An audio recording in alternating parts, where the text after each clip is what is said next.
Hello there, my friend. Today, I want to talk to you about something very important, something that might even challenge what you've believed for a long time. Let me start by asking, do you believe that the older we get, the more health screenings and checkups we should do, just to stay safe? That the best way to live longer is to catch problems early, even if we feel fine? You've probably heard it dozens of times. Better safe than sorry. Go get a full checkup. Maybe you've said it to your kids or grandkids. Maybe they've said it to you. But what if I told you that for folks over 70, some of these routine health screenings, especially the ones we do out of habit, might actually do more harm than good? Yes, you heard me right. Not only might these tests fail to help, but they can cause unnecessary stress, anxiety, and even lead to treatments that affect your quality of life. All for problems that may never become serious at all. This isn't a scare tactic. It's based on top-notch research in geriatric medicine and decades of real-world experience from Dr. Wu, a respected physician who's been caring for older adults for over 25 years. He's seen it all, and he's here to tell us, at a certain age, living well is more important than chasing perfect test results. A story that might sound familiar. Let me tell you a story that really stuck with me. Dr. Wu had a patient named Mr. Chun, a 78-year-old retired school principal. Strong as ever, he loved hiking and practicing calligraphy after retirement. But 3 years ago, his adult children encouraged him to get a comprehensive health screening, one of those deluxe, full-body checkups. Well, the results came back with a few red flags. His cholesterol was a little high. His blood sugar was borderline. A PSA test showed a slightly elevated number. A chest scan found a tiny spot in his lung, one of those vague things doctors call a ground glass nodule. Suddenly, everything changed. Mr. Chun, who used to enjoy his hobbies and nature walks, became consumed by medical reports. He started obsessing over test results and terms he barely understood. He couldn't sleep. He worried all the time. In 3 years, he'd gone from joyful retiree to full-time patient. Every few months, he'd go in for new tests, lung scans, blood work, prostate monitoring. He became quiet, lost weight, lost interest in life. When he finally saw Dr. Wu, the doctor gently told him, "Mr. Chun, at almost 80 years old, some of these numbers don't mean what they used to. A car that's been running for decades will have a few quirks and worn parts. That's just part of aging. Your lung nodule hasn't changed in years. Your PSA number? Totally meaningless in this context. The real issue here isn't your body, it's the stress these checkups are causing." The hidden danger of overscreening. Mr. Chen's story is not unusual. Studies show that nearly 60% of the health screenings older adults receive may have low or no value. That means they're unlikely to improve your health, but they can increase emotional stress, cause unnecessary treatments, and put strain on the healthcare system. One major research study tracked hundreds of thousands of seniors over 2 decades and found a startling conclusion. For people over 75, the stress and anxiety caused by overtesting often did more harm than many chronic illnesses themselves. The study identified key age milestones at 75, 80, and 85, where the risks of certain tests begin to outweigh the benefits. Let me give you an example. Take mammograms in women over 75. If a woman's screenings have been normal for years, continuing them might not help at all. That's because at this age, even if breast cancer is found, it usually grows very slowly. More often than not, it never becomes a serious threat in a person's lifetime. But the treatments, surgery, radiation, chemo, can be harsh and ruin the comfort and freedom of a person's final years. The false alarm trap. There's also something called a false positive. Dr. Wu explains it like this. Imagine a super sensitive smoke alarm that goes off every time you boil water. It creates panic, even when there's no real fire. As we age, our bodies naturally develop small quirks and benign changes. But those changes can trigger tests to raise red flags, even when nothing's wrong. Take PSA testing for prostate cancer. For men over 70, up to 40% of abnormal results turn out to be false alarms. And what happens next? You might be sent for a biopsy, an invasive procedure with real risks like bleeding or infection. all for something that might never have caused you any harm. That's why global health organizations, including those here in the US, are starting to say, let's shift from disease-centered medicine to person-centered care. That means less focus on finding every possible problem, more focus on how you feel, more attention to how well you're living. Like Dr. Wu always says, perfect numbers mean nothing if you're too tired or anxious to enjoy life. Now that we've talked about the hidden risks of overtesting, let's get practical. Let's go over some specific health screenings that people over 70 or 75, depending on your health, can talk to their doctor about pausing or skipping altogether. This isn't about ignoring your health. It's about choosing the right priorities, the ones that protect your quality of life, not just your numbers. 1. Colonoscopies. If you're over 75 and you've had normal results from your colon cancer screenings over the past 10 years, chances are you may not need to keep doing them. Dr. Wu explains, I've had many older patients tell me they dread the prep more than the test itself. The fasting, the laxatives, it can be exhausting and even risky for frail adults. So unless there are new symptoms or special concerns, it may be time to say goodbye to the colonoscopy table. 2. Mammograms. Ladies, this one's for you.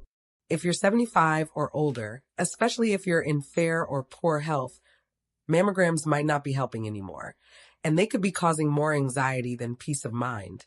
One of Dr. Wu's patients, 82-year-old Ms. Zhao, told him, Doc, I'm in my 80s. I don't want to spend my remaining years worrying about something that may never hurt me, especially if the test is uncomfortable and stressful. Dr. Wu respected her decision fully. Remember, many slow-growing breast cancers at this age never cause harm, but the stress of finding one can steal away years of peace. 3. PSA testing for prostate cancer. Gentlemen, let's talk about PSA tests. For men over 70 or 75, this test often does more harm than good. Why? Because prostate cancer usually grows very slowly. Most men with it won't die from it. But once the test comes back even slightly elevated, the cascade begins. More tests, more fear, maybe even surgery or radiation, none of which may have been necessary. So before saying yes to another PSA test, ask your doctor, will this really help me live better, or is it just chasing a number? 4. Bone density scans. Once you're over 80, especially if you're already less mobile or dealing with other health issues, repeating bone scans often isn't very helpful. As Dr. Wu says, you can have a perfect bone density score and still break a bone if you fall. So instead of focusing on bone numbers, focus on fall prevention. Install bathroom grab bars. Keep hallways well lit. Wear non-slip shoes. That kind of care will protect your bones better than any printout ever could. 5.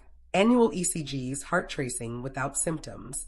If you feel fine, no chest pain, shortness of breath, or heart palpitations, then doing a yearly ECG just because it's routine might not help at all. In fact, Dr. Wu says many older adults have harmless little changes on their ECGs, just normal signs of aging, but the test still prints out abnormal in bold letters. That's enough to keep someone awake all night worrying. So remember, if you're not feeling symptoms, you may not need the test. The tests that actually matter. All right, now that we've covered the ones to rethink, let's talk about the screenings that really matter. The ones that can directly improve how you live today. 1. Vision tests. Yes, vision testing should stay on your radar, especially for cataracts and glaucoma. As Dr. Wu says, eyes are your window to the world. Poor vision can lead to falls, isolation, and even depression. Many vision problems are fixable. Mr. Fong, age 83, got cataract surgery and said, "It's like someone turned the lights back on. I can see my grandkids' faces clearly again." 2. Hearing tests. Hearing loss is another quiet thief of quality of life. It can isolate people, make social gatherings frustrating, and even mimic memory issues. Modern hearing aids? Tiny, smart, and a game changer. Dr. Wu helped fit a patient named Mrs. Lin with hearing aids. Soon she was back in her church choir and smiling more than ever. 3. Fall risk assessment. This one is crucial. One bad fall can change everything. Doctors can easily check your balance by asking you to stand on one foot, walk a straight line, Get up from a chair without using your arms. If you're a little shaky, don't worry. Physical therapy can work wonders. One of Dr. Wu's patients, Ms. Chin, started fall prevention training at 76, and at 81, she's still going strong. 4. Nutritional assessments. As we age, eating well becomes trickier. Bad teeth, lack of appetite, or just not cooking as much when living alone. But losing muscle from undereating is dangerous. It makes you weaker, more tired, more prone to injury. Simple blood tests and a short food questionnaire can help spot any gaps. A good diet and a little protein shake can truly bring your energy back. 5. Cognitive and emotional check-ins. No, this isn't about taking a scary memory test. It's about gently checking in on your mood, your focus, your overall emotional well-being. Mild memory issues or low mood can often be helped, not with pills, but with things like staying social, learning new things, or even just walking daily. We've talked a lot about what to stop doing and what's still worth checking. But you might be wondering, how do I actually talk to my doctor about all this? I get it. For many of us, doctors feel like the authority. We don't want to argue or sound like we're second-guessing them. We nod, take the test order, and only later feel overwhelmed or unsure. But here's the truth, friend. You are the expert on your life. Your doctor knows medicine. You know what matters to you. Walking without fear, sleeping in peace, spending time with family, reading a good book with clear eyes. So let me share a few simple phrases, real tools you can use the next time you're in the doctor's office. When the doctor suggests a test, try saying, "Thank you, doctor. I'd love to understand more. What are the specific benefits of this test at my age? If the test finds something, what would we actually do next? Would treatment change my day-to-day life? My biggest goal right now is keeping my energy and independence. Does this test support that? This sounds important, but I'd like to go home and think it over with my family. Can we revisit it next time?" These are not confrontational questions. They're smart, respectful, and clear. A good doctor will appreciate your thoughtfulness. And if they don't, well, maybe it's time to find one who sees you as a person, not just a checklist. It's about the life you want. Dr. Wu always says, at this age, the goal isn't just adding years to your life. It's adding life to your years. Maybe your numbers aren't perfect. Maybe your test results have little quirks. So what? If you can, cook your favorite breakfast. Walk to the park. Laugh with your grandkids. Sleep through the night. Enjoy a conversation without worrying what day it is. Then you're already doing better than any lab result can show. Don't let fear steal your joy. I know how easy it is to fall into the trap of worrying. What if something's wrong and I missed it? What if I didn't catch it early enough? But friend, the truth is, nobody catches everything. And sometimes, chasing after what if leads us into treatments, surgeries, or medications that steal our time, instead of giving us more of it. There's wisdom in choosing peace over panic. Be the boss of your body. You've earned the right to choose what matters most to you. You've walked through decades of life, hardship, joy, loss, love. Don't let a red number on a piece of paper decide whether you're doing okay. If a test won't change how you live, maybe you don't need it. If a procedure will leave you more tired than helped, ask if it's truly necessary.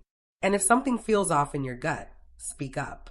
You don't need permission to advocate for you. The takeaway. So, my dear friend, here's what I hope you'll take away from our time together. After 70, not every test is helpful. Some may actually cause more harm than good. The most important screenings are the ones that help you live better today, like vision, hearing, nutrition, fall risk, and emotional wellness. Ask questions. Pause before saying yes to every test. Make your health choices around your goals, not just your numbers. And finally, trust yourself. You are still the boss of your life. A parting thought. Every day after 70 is a gift, truly. It's a chance to enjoy what you've built, to rest, to explore, to love. Don't spend those days in waiting rooms or worrying over charts. Spend them walking in the sun, laughing with friends, writing letters, dancing in the kitchen. You don't need a perfect scan to know you're alive. You just need a full heart and the freedom to enjoy your time. So here's to you and the wisdom to live on your terms. If this message touched you today, I hope you'll share it with someone you love, a spouse, a sibling, a friend, maybe even your doctor. And if you'd like more gentle, empowering guidance for aging well, I'd be honored to have you with us again. Take care, and I'll see you in the next video.